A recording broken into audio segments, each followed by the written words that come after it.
नमस्कार दोस्तों, स्वागत है आप सबका आपके अपने YouTube channel let's learn with Harpal Saini पर। दोस्तों, हिंदी का आज एक बहुत ही महत्वपूर्ण टॉपिक है, वो हम पढ़ेंगे।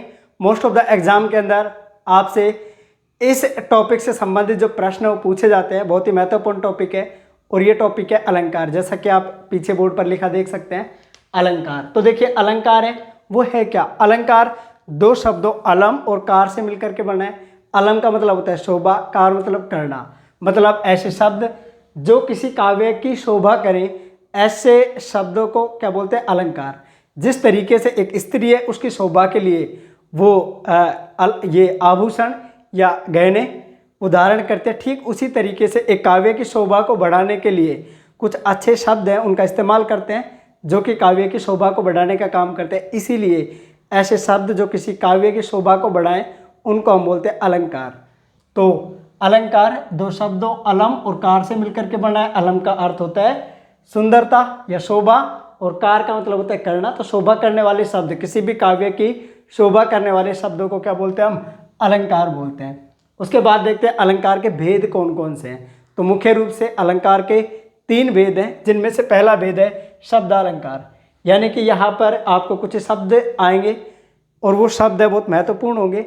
आप उन शब्दों की जगह पर उनके पर्यायवाची शब्द वो भी इस्तेमाल नहीं कर सकते। मतलब जो शब्द लिखा है ठीक वैसा का वैसा उसी रूप में उसको आपको इस्तेमाल करना पड़ेगा। अगर आपने उस शब्द की जगह पर उसका पर्यायवाची भी लिख दिया तो फिर वो काव्य की शोभा है उसको नहीं बढ़ाएगा और वो अलंकार का काम नहीं करेगा। तो शब्दालंकार के अंतर्गत जो महत्वपूर्ण अलंकार आते हैं वो है अनुप्रास अलंकार, यमक अलंकार, श्लेष अलंकार। 3 महत्वपूर्ण अलंकार। दोस्तों, वैसे तो आप हिंदी के अंदर देखेंगे बहुत सारे अलंकार, 30-40 से भी ज़्यादा अलंकार है, लेकिन हमारी परीक्षा के जो सिलेबस के अनुसार अगर हम देखें तो ये 7-8 अलंकार आपने पढ़ लिए। सबसे महत्वपूर्ण 7-8 अलंकार है। अगर ये 7-8 अलंकार आपने पढ़ लिए तो आपकी परीक्षा में बात 110% बन जाएगी, इस बात की गारंटी है। तो महत्वपूर्ण रूप से ये 7-8 अलंकारों से ही आपसे प्रश्न पूछे जाते हैं। तो देखिए, शब्दालंकार के अंतर्गत आने वाले जो अलंकार है अनुप्रास अलंकार, यमक अलंकार और श्लेष अलंकार, ये महत्वपूर्ण अलंकार है। मैं फिर बता रहा हूँ, वैसे तो बहुत सारे अलंकार है। उसके बाद आते हैं हम अर्थालंकार। यहाँ पर शब्द महत्वपूर्ण ना हो करके उस शब्द का अर्थ है वो ज़्यादा महत्व रखता है। तो ऐसे शब्द या फिर ऐसे अलंकार जिनमें शब्द से ज़्यादा उसका जो अर्थ है वो महत्व रखता हो, ऐसे अलंकार अर्थालंकार के अंतर्गत आते हैं। और इन अलंकारों में जो महत्वपूर्ण अलंकार है वो है रूपक अलंकार, उपमा अलंकार और उत्प्रेक्षा अलंकार। ये 3 महत्वपूर्ण अलंकार है, वो आपके अर्थालंकार के अंतर्गत आते हैं। उसके बाद एक उभयालंकार, मतलब जब कभी काव्य की शोभा बढ़ाने के लिए शब्द और उनके अर्थ, कई कुछ शब्द भी हो सकते हैं और अर्थ भी हो सकते हैं, मतलब उभय यानी कि शब्द और अर्थ दोनों ही तरह का, ये शब्दालंकार और अर्थालंकार के जो दोनों तरह के जो अलंकार है वो काव्य में आए और काव्य की शोभा को बढ़ाएं, तो वो क्या होगा? उभयालंकार। जैसे कि आपको पता है, आपने विज्ञान के अंदर भी पढ़ा होगा, उभयचर, जो जमीन पर भी रहे और जो जल में भी रहे, उभयचर, जैसे कि मेंढक। तो ठीक वैसे ही आपका शब्दालंकार और अर्थालंकार दोनों के बीच का सामंजस्य है। शब्दालंकार भी है, अर्थालंकार भी है, तो वो क्या होगा? उभयालंकार। और उभयालंकार में जो एक महत्वपूर्ण अलंकार आता है वो है अतिशयोक्ति अलंकार। तो उम्मीद करता हूं कि आपको ये जो अलंकार है उसके भेद है तीनों समझ आ गए होंगे। और इन तीनों भेदों में जो महत्वपूर्ण अलंकार हैं, 7 अलंकार, वो कौन कौन से हैं? अनुप्रास, यमक, श्लेष, जो कि शब्दालंकार के हिस्से हैं। उसके बाद अर्थालंकार की अगर बात करें तो रूपक, उपमा और उत्प्रेक्षा अलंकार। और उभयालंकार की अगर बात करें तो अतिशयोक्ति अलंकार है। ये महत्वपूर्ण अलंकार है जिनसे संबंधित प्रश्न आपको एग्जाम में देखने को मिलते हैं। तो चलिए सबसे पहले पढ़ते हैं हम शब्दालंकार। आज हम शब्दालंकार, संपूर्ण शब्दालंकार है उसका पढ़ेंगे पूरा, और उसके जो तीनों महत्वपूर्ण अलंकार हैं उनके बारे में हम स्टडी करेंगे। तो देखिए, सबसे पहला जो अलंकार है वो है अनुप्रास अलंकार। क्या है? अनुप्रास अलंकार। ये देखिए दोस्तों, अनुप्रास अलंकार देखो है क्या? अगर आपको काव्य में किसी एक वर्ण की बार बार आवृत्ति दिखाई दे, देखो ये अनु का मतलब हमने जैसे अनुज, अनुज का मतलब होता है छोटा, या अनु का मतलब है पीछे या फिर छोटा, मतलब एक वर्ण के पीछे पीछे पीछे पीछे और भी उसी वर्ण की कई बार आवृत्ति हो तो फिर वहां पर अलंकार कौन सा होगा? अनुप्रास अलंकार। यहां पर किसी एक वर्ण की एक से ज्यादा बार पुनरावृत्ति होती है। तो देखो जब किसी या जब वर्ण या फिर कहें व्यंजन की पुनरावृत्ति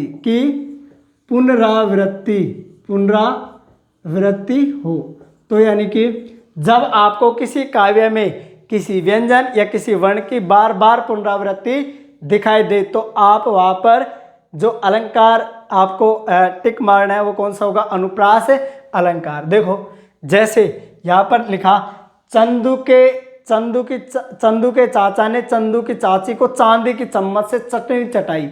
यहाँ पर च वर्ण है, च व्यंजन है, उसकी बार बार पुनरावृत्ति हुई है, इसलिए यहाँ पर जो अलंकार होगा वो अनुप्रास अलंकार होगा। दोस्तों आगे देखो, चमक गई चपला चमचम, चपला मतलब बिजली, चमक गई चपला चमचम, ये देखो च यहाँ पर च वर्ण की बार बार पुनरावृत्ति हो रही है, इसलिए चमक गई चपला चमचम। इस पंक्ति में च वर्ण की बार बार पुनरावृत्ति हुई है, इसलिए यहाँ पर जो अलंकार होगा वो अनुप्रास अलंकार होगा। दोस्तों अगला देखो, चारू चंद्र की चंचल किरणें, ये देखो च यहाँ पर च वर्ण की बार बार पुनरावृत्ति हो रही है, इसलिए इस लाइन में भी आपका अनुप्रास अलंकार है। तो उम्मीद करता हूँ आपको अनुप्रास अलंकार समझ आ गया होगा। जब भी किसी काव्य में किसी एक मतलब किसी वर्ण, एक से ज़्यादा भी वर्ण हो सकते हैं जिनकी पुनरावृत्ति हो, तो जब भी आपको किसी वर्ण की बार बार पुनरावृत्ति दिखाई दे तो वहाँ पर होने वाला अलंकार अनुप्रास अलंकार होगा। उम्मीद करता हूँ आपको यह अनुप्रास अलंकार है वो समझ आ गया होगा। दोस्तों अगर आप हमारे YouTube चैनल पर नए हैं तो सबसे पहले आप हमारे चैनल को सब्सक्राइब कर दीजिए, जो पास में बेल आइकन है उसको प्रेस कर दीजिए, जिससे कि आने वाले वीडियोज़ के लेटेस्ट अपडेट्स हैं वो सबसे पहले आप तक पहुँचते रहें। अब देखिए अनुप्रास अलंकार के बाद जो अगला अलंकार आता है वो है यमक अलंकार। वो क्या है? यमक अलंकार। अब देखो है क्या यहाँ पर, अनुप्रास अलंकार में किसी वर्ण या व्यंजन के बार बार आवृत्ति होती है, लेकिन इस यमक अलंकार में शब्दों की क्या होती है? शब्द की पुनरावृत्ति होती है, किसी शब्द की पुनरावृत्ति होती है और हर बार उसका अर्थ है वो अलग होता है। पुनरावृत्ति होती है तथा अर्थ भी अलग अलग होता है, अर्थ भी अलग अलग होता है। तो कोई भी शब्द है वो उसकी पुनरावृत्ति होगी और हर बार उसका जो अर्थ है वो भी अलग अलग होगा। जैसे देखो उदाहरण के तौर पर, कनक कनकते 100 गुनी, मादकता अधिकाय, वापाए बोराय जग, या खाए बोराय। देखो कनक यहाँ पर एक ही शब्द कनक की 2 बार आवृत्ति हुई है, लेकिन इस कनक के यहाँ पर 2 अर्थ है, एक है धतूरा, एक क्या है? धतूरा, और दूसरा है सोना। एक क्या है? धतूरा, और दूसरा क्या है? सोना, जो कि धातु है। एक बहुत ही कीमती बेशकीमती धातु सोना है और दूसरा क्या है? धतूरा। तो देखो क्या यहाँ पर जो कवि है उसने इस काव्य के अंदर किस तरीके से इस्तेमाल किया। देखो, कनक कनकते 100 गुनी, मादकता अधिकार, मादकता मतलब नशा, कि ये जो धतूरा है ना उसमें 100 गुना ज़्यादा नशा है। किससे? सोने से। मतलब जो धतूरा है ना, यहाँ पर सोना, देखो जो सोना है ना उसमें 100 गुना ज़्यादा नशा है। किससे? धतूरे से। धतूरे को खा करके कोई भी जीव है वो पगला जाता है, बोरा जाता है मतलब पागल हो जाता है, बोरा जाता है मतलब पगला जाता है, पागल हो जाता है। तो देखो अब यहाँ पर ये बताया कि जो धतूरा है ना, धतूरा है, उसको खाने की वजह से कोई भी जीव है, प्राणी है, वो पगला जाता है। लेकिन सोने में तो उससे भी 100 गुना ज्यादा नशा है, सोने में तो उससे भी 100 गुना ज्यादा नशा है, क्योंकि उसको तो पाने मात्र से ही इंसान पगला जाता है। जब इंसान के पास सोना बहुत सारा अचानक से हाथ लग जाए तो ये जो धतूरा है उसका नशा है उससे भी 100 गुना नशा सोने में। क्यों? क्योंकि धतूरे को खाने से पागल होते हैं, लेकिन सोने की तो प्राप्ति मात्र से ही इंसान है वो पगला जाता है। तो यहाँ पर जो सोना जो कि बेशकीमती धातु है उसके नशे को यहाँ पर बताया है कवि ने कि जो सोना बेशकीमती धातु है उसमें धतूरे से 100 गुना ज़्यादा नशा है, क्योंकि धतूरे को तो जब हम खाते हैं तब जाकर के पागल होते हैं, लेकिन सोने की तो प्राप्ति मात्र से ही इंसान है वो पगला जाता है। तो यहाँ पर ये जो कनक है, एक का मतलब है धतूरा और दूसरे का मतलब है सोना। तो मतलब ये जो धातु है सोना बेशकीमती, उसमें इस धतूरे से 100 गुना ज़्यादा नशा होता है। क्यों? क्योंकि धतूरे को तो खाने से इंसान पागल होता है, लेकिन जो सोना है उसकी तो प्राप्ति मात्र से ही इंसान है वो पगला जाता है। तो ये जग मतलब दुनिया पगला जाती है। तो उम्मीद करता हूँ आपको समझ आया होगा। अगला देखिए, 3 बेर खाती थी वो 3 बेर खाती है। देखो ये 3 बेर और यहाँ पर भी बेर। अब बेर जो शब्द है 2 बार आया है, लेकिन दोनों बार उसके जो अर्थ है वो अलग अलग है। यहाँ पर 3 बेर का मतलब है बार, ऐसे कहते हैं ना 3 टाइम्स, टाइम्स हिंदी में अगर बोले वो सॉरी इंग्लिश में 3 टाइम्स मतलब 3 बार पुनरावृत्ति है जो। तो 3 बार खाती थी, 3 बेर मतलब 3 बार, 3 बार खाती थी वो 3 बेर खाती है। बेर, अब यहाँ पर जो बेर है वो क्या है? एक फल है। वो क्या है? एक फल है। तो यहाँ पर क्या है कि पहले वो 3 बार खाना खाती थी, लेकिन अभी सिर्फ 3 बेर जो कि फल है, छोटा सा जो फल आता है झड़बेरी में, तो अभी वो 3 बेर खाती है। सिर्फ 3 फल जो बेर फल है वो खाती है 3 गिन करके, और पहले वो 3 बार खाना खाती थी, माना सुबह दोपहर शाम 3 बार। तो वो 3 बार पुनरावृत्ति 3 बार खाती थी वो, यानी कि 3 बेर खाती थी वो 3 बेर खाती है, और अभी वो क्या करती है? सिर्फ 3 बेर जो फल है वो खाती है। तो यहाँ पर जो शब्द है बेर वो 2 बार आया है, लेकिन दोनों ही बार उसका जो अर्थ है वो अलग अलग है। तो जब किसी काव्य में एक ही शब्द की पुनरावृत्ति हो और हर बार उसका अर्थ है वो परिवर्तित हो, उस स्थिति में जो अलंकार होता है वो यमक अलंकार होता है, वो यमक अलंकार होता है। तो यहाँ पर शब्द की पुनरावृत्ति होती है और अर्थ है वो हर बार अलग अलग आता है। उम्मीद करता हूँ दोस्तों आपको अनुप्रास अलंकार और यमक अलंकार है वो दोनों ही बढ़िया ढंग से समझ आ गए होंगे। अगला है जो आपका शब्द अलंकार है, उसमें तीसरा जो महत्वपूर्ण अलंकार है वो है श्लेष अलंकार। वो है श्लेष अलंकार। देखो श्लेष अलंकार में क्या है, यहाँ पर आपको शब्द की पुनरावृत्ति नहीं दिखेगी, लेकिन उसका अर्थ है उसकी पुनरावृत्ति होगी। देखो कैसे, वाह, जैसे श्लेष का जो अर्थ होता है पहले वो देखिए, श्लेष का अर्थ होता है, श्लेष का अर्थ होता है चिपकना। क्या होता है? चिपकना या चिपका हुआ, चिपका हुआ।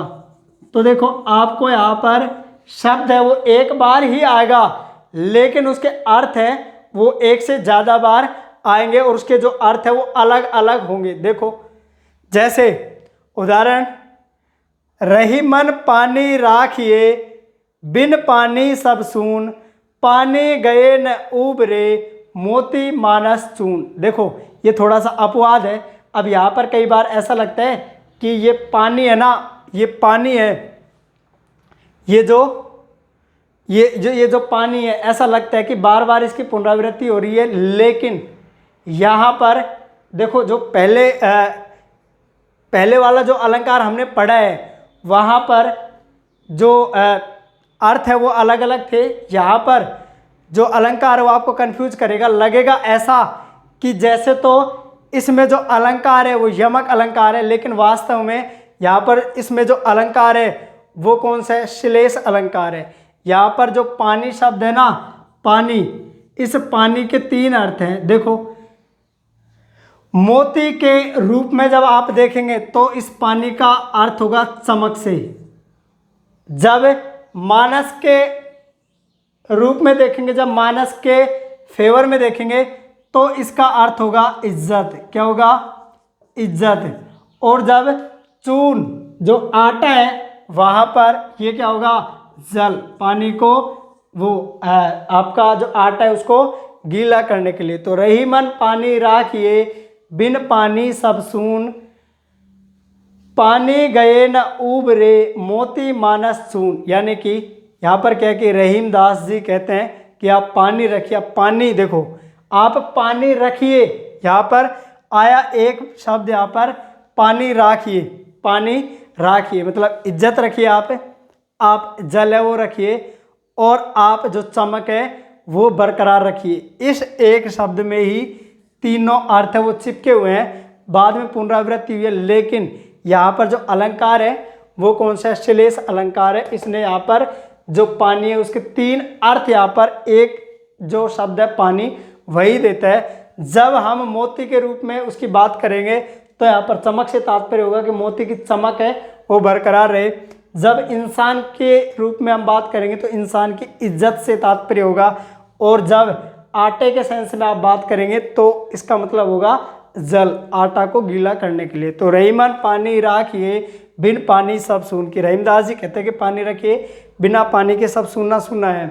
पानी गए न उबरे, मोती मानुष चून। अगर मोती की चमक चली जाए, इंसान की इज्जत चली जाए और चून में पानी ना बचे तो फिर बिना जल के आटा वो गीला नहीं होगा, मतलब वो सेंसलेस हो जाएंगे, उनका जो उपयोगिता है वो नहीं रहेगी। इसलिए क्या है, आप पानी यानी कि चमक या कहीं इज्जत या फिर जो जल है उसको बचा करके रखिए। तो श्लेष, एक ही शब्द में 3 अर्थ हैं वो छुपे हुए हैं। तो श्लेष का अर्थ होता है चिपकना, एक ही शब्द में 3 अर्थ हैं वो चिपके हुए हैं। उसके बाद देखिए एक और है उदाहरण, चिरजीवो जोरी जुरे, क्यों न स्नेह गंभीर। देखो चिरजीवो मतलब आप लंबी उम्र जियो, जोरी जुरे आपकी जोड़ी है वो बिल्कुल बहुत मजबूत जुड़ी रहे, न जुड़े, क्यों न स्नेह गंभीर। और जोड़ी जुड़ करके क्यों, आखिर क्यों जो प्यार प्रेम है वो बहुत ज़्यादा क्यों ना रहे, यहाँ पर ये बताते हैं। को घटी ये वृष भानुजा, वे हलधर के वीर। अब देखो यहाँ पर क्या है, एक तो वृष भानुजा, देखो वृष भानुजा, वृष भानुजा। तो देखो एक तो ऐसे लिखे इसको वृष भानु, देखो वृष भानु प्लस जा, और एक क्या है वृषभ, वृषभ वृषभ जा, वृषभ या वृष भानु, ये एक हो गया वृषभ जा, वृषभ प्लस जा, और एक वृष भानु जा। तो देखो वृषभ जा, वृषभ जा, तो देखो वृषभ मतलब होता है वृषभ भानुजा, हाँ वृषभ भानुजा। तो वृष भानुजा मतलब जो वृषभ है बैल है उसकी बहन, तो यहाँ पर गाय से तात्पर्य लिया गया है। और वृष भानु जा, वृष भानु जो कि क्या थे, राधा जी के पिताजी थे, तो एक तरफ राधा जी की तरफ इशारा यहाँ पर किया है और एक गाय की तरफ। वैसे ही हलधर, हल को धारण करने वाला, तो एक तो हलधर थे बलराम जी जो हल को धारण करते थे, दूसरा हलधर, यहाँ पर बैल की बात की गई है। तो हलधर एक बैल और दूसरा जो आपके बलराम जी है उनके बारे में। तो हलधर के भी 2 तात्पर्य हैं, एक से है बलराम और उसी का जो दूसरा अर्थ है वो है बैल, क्योंकि वो भी हल को धारण करने वाला है, बैल भी हल को धारण करता है, इसलिए वो हलधर, और दूसरे बलराम जी है वो है। उम्मीद करता हूँ दोस्तों आपको शब्द अलंकार के जो 3 महत्वपूर्ण अलंकार हैं, अनुप्रास, यमक और श्लेष तीनों बहुत बढ़िया ढंग से समझ आ गए होंगे। अगले वीडियो में हम जो अर्थ अलंकार है वो और जो आपके उभय अलंकार है उनके बारे में बढ़िया ढंग से डिस्कस करेंगे। दोस्तों एक बार पुनः अगर आप हमारे नए व्यूवर हैं तो चैनल को सब्सक्राइब कर दीजिए, बेल आइकन प्रेस कर दीजिए, जिससे कि आने वाली वीडियो के जो अपडेट्स है वो आप तक पहुंचते रहे। धन्यवाद दोस्तों।